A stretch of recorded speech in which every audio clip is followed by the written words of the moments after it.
to Wow. Texas and Miami. And You now I'm in know, Atlanta, Georgia. all I did was go over the bridge to Philly. Okay. Take her over, take it away. Yes, ma'am. Yes, the book is, as we've been talking about over the last weeks or so, it's a journey of love, faith, strength, and determination. And it's 418 pages of reading material, and there are 89 pictures. And by the way, Claire, I need to send you a presentation, which I got in my Dropbox, which is too long to Okay. send via email, so you can download it. And if you want to put that on the YouTube, it'd be great. But it would take you through a lot of the things that James talked to you about, talked to us about, in his safaris. Last January 2002, the 10th through the 22nd, I was in Kenya. I served in the Peace Corps in Kenya for 2 years, 67 through 69, and hadn't been back. And so I've been planning for many, many, many years, 52 to be the exact. And so last year, a friend of mine who served prior to my getting there, I met him in Sherman Oaks, California. My wife and I had gone to Alaska on a cruise, and I looked him up, and we spent the day there. And I said, wouldn't it be nice for us to go back to Kenya? And so he and I planned this 2017. We had planned to go December 2019 and didn't make it. It made it in January. But anyway, we spent 12 days in Kenya, and James was our tour guide. And the presentation that I'm going to send to Claire has broken up with table content because you wouldn't want to sit down and watch 12 days in one city. It's not 12 days long, but it is long. But it'll give you some points in talking about women in business. One of the farmers, I was in agriculture, by the way. So one of the farms we visited was a European, he's not a European, he's a Kenyan farmer, a white farmer. His father and mother and grandparents had been there since the country was there, or way back when. So he has started a business for women, and we have that on the video. I think it's about 20 minutes of that.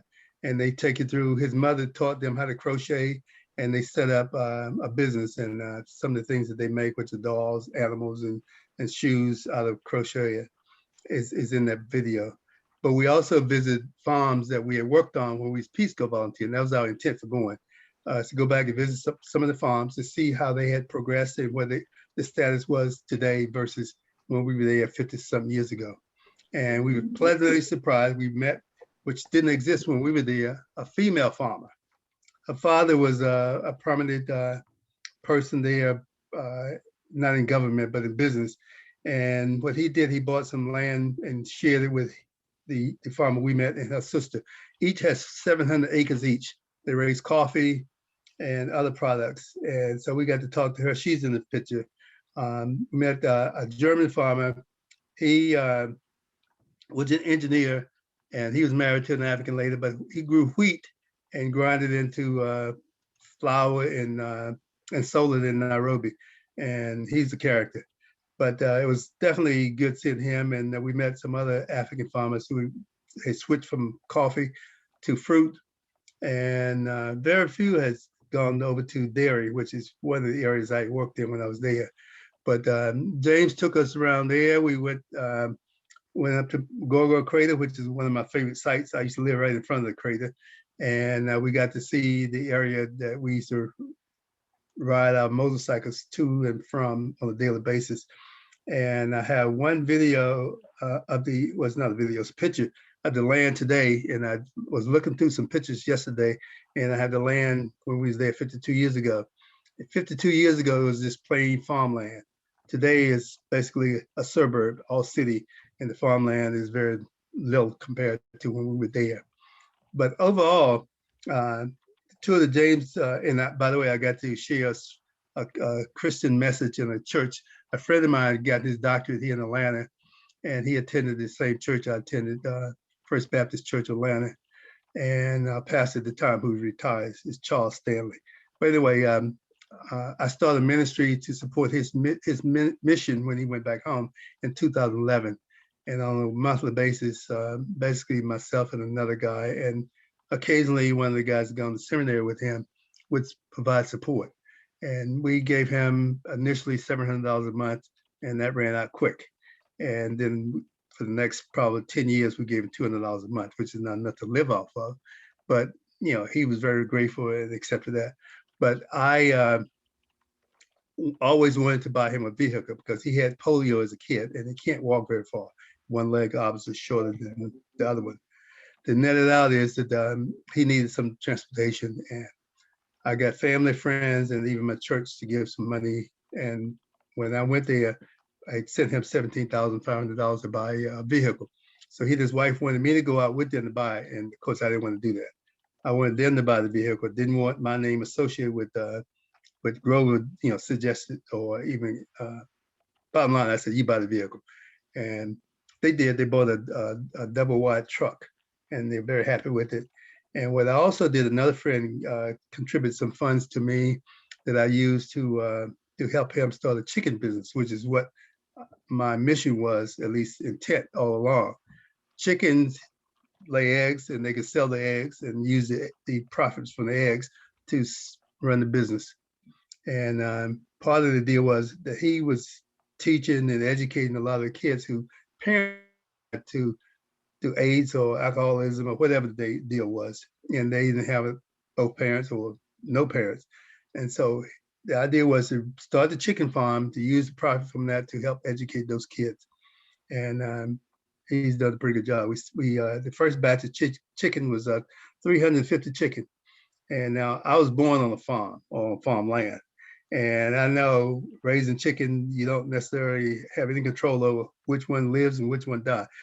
Out of 350 that he purchased, only 7 passed or died.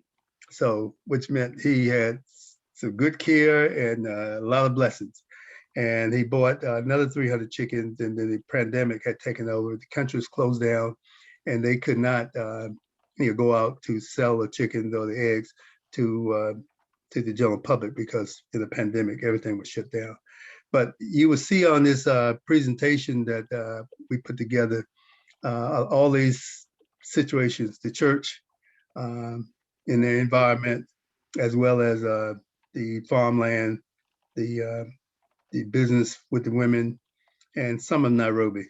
The biggest shock to me in Nairobi was everything there has a security guard, and it's suggested that you not walk outside by yourself. And I found out because I went on a tour figuring that being Black in Nairobi, no one's gonna know me from any other Kenyan. And I had my Apple phone or iPhone and sneaking and taking pictures. And one guy saw me and he tried to cost me, and I ducked him and dodged him, and he couldn't, because he wanted me to pay him for the pictures I was taking, which I was not going to do. So the bottom line is I ducked him, and my running skills came back to use, and I used them, and I went back to the hotel, and I never would do that again because they warned me not to do it. But the bottom line is, if you ever go on a tour to Kenya, James is really one of the best. He knows the culture, he knows the people, and he knows the area. And like you said, you plan the trip, and he does exactly as you say, or he would make some suggestion to change a little bit based on his knowledge and wisdom of the country and the area. We did go to a game park, which we weren't really that keen on, but it was Nakuru Game Park, which was right down the road from where we lived. And the change was culture change, or should I say climate change, was one that knocked me off my feet.